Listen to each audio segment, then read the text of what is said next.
Сайн байцгаана хүүхдүүдээ. Өнөөдөр хичээл эхлэхээс өмнө хамтдаа нэгэн Google-dən кино үзцгээе. Google-dən киногоо үзэхээс өмнө багшигаа дагаад хийгээрэй. Google-dən киногоо анхааралтай сууж үзцгээе.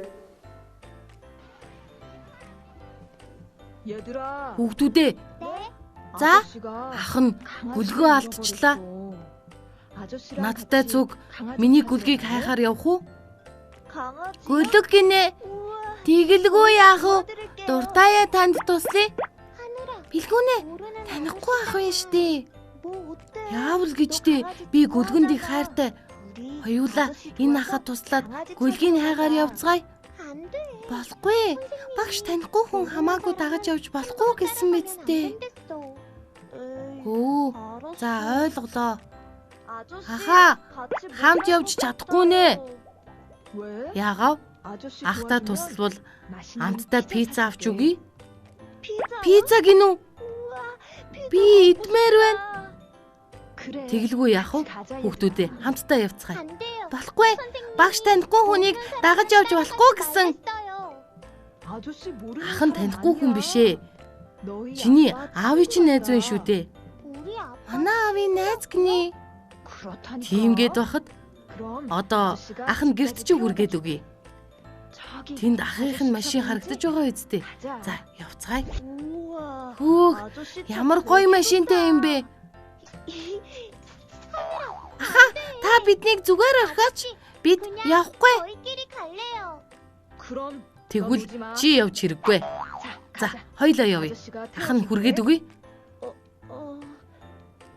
Үгүй. Би ч гэсэн зүгээр алгаад харчихнаа. Юу гинэ залгинууд чинь ах нь хүргээд өгье гэд багт чинь. Бидгээлдээ бид явмааргүй байна.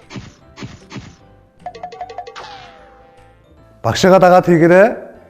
Google-dən киногоо анхааралтай сууж үзлээ. За дахиад дагаад хийгээрэй.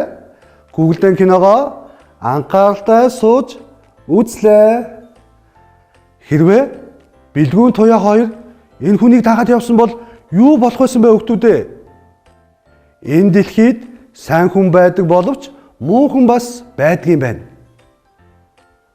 Муу хүн сайн хүн гэдгийг шууд хараад танихгүй учраас танихгүй хүнээс болгоомжтой байгаараа хүүхдүүдээ. Танихгүй хүн гэж ямар хүнийг хэлдэм бэ хүүхдүүдээ? Анхааралтай нэг бодоод үзье. Бодсон уу хүүхдүүдээ? Бодсон бол багш нь танихгүй хүн гэдгийг тайлбарлаж өгье. Танихгүй хүн гэдэг нь анх удаага харж байгаа хүнийг танихгүй хүн гэдэг байх нь. Бас мэдгүй байгаа танил биш хүнийг танихгүй хүн гэж хэлдэм байх хүүхдүүдээ. Одоо багш нь аюулд орсон үед ямар арга хэмжээ авахыг зааж өгье хүүхдүүдээ. Танихгүй хүн дуудах юм бол очиж болохгүй хүүхдүүдээ. Бас танихгүй хүнтэй ярьж болохгүй байх нь байна. Бас танихгүй хүн юм өгөх юм бол огт авч болохгүй шүү. Танихгүй хүн авч явах гээд байх юм бол олон хүн байгаа газар гүйж очих нь маш чухал. Олон хүнтэй газар гэж ямар газрыг хэлэх вэ? Автобусны буудал байгаа.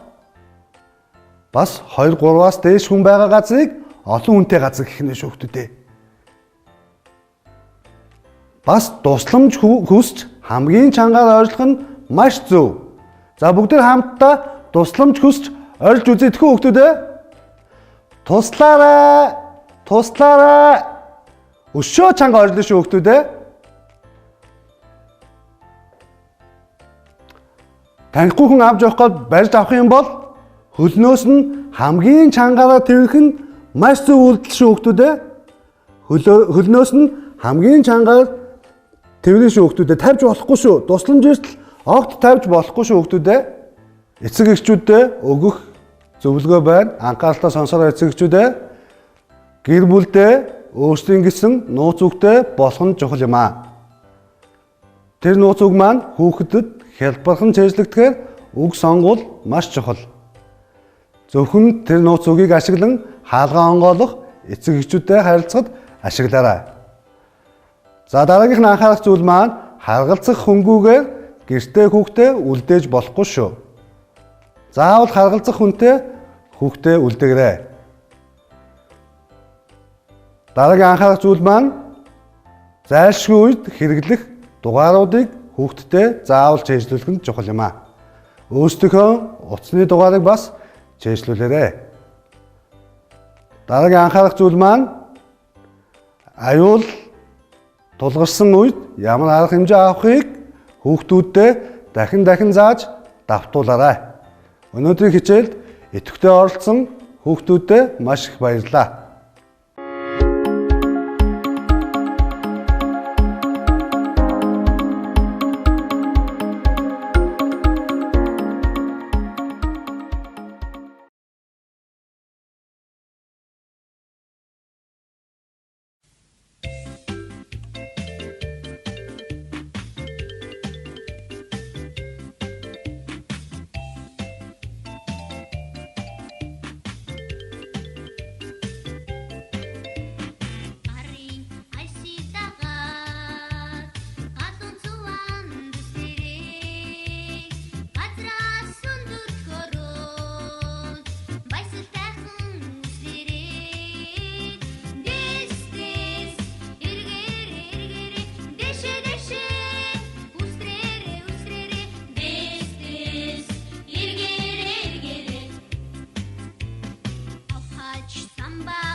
Хүүхдүүдээ дээс тоглохдоо орон зайг мэдэрч хөдөлгөөн, хурд, тэнцвэрээ зохицуулангүйж өсөрч хараагаарай.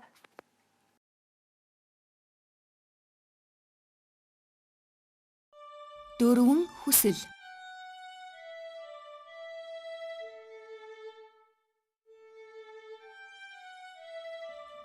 Митя ууланд чаргаар гол дээр тишүүрээр гулгаж улаан хацралчхаад гэртээ ирэн аавдаа "Өвөл яасан сайхан юм бэ? Би үргэлжил өвөл байгаасаа гэж бодох юм" гэв. Аав нь "Чи тэгвэл өөрийнхөө хүслээ миний өврийн дэвтэрт бич" гэхэд Митя бичжээ. Хавар болов. Митя ногоо нугаар эрээн ирвэхээ дураараа хөөж цэцэг төөж яваад аавдаа ирж "Энэ хавар яасан гоё юм бэ? Үргэлжил хавар байдаг болоосоо гэж би хүсэх юм" гэж хэлв. Аав нь тэмдэглэлийн дэвтрээ гаргаад Митягаар өөрийнх нь хүслийг бичүүлв.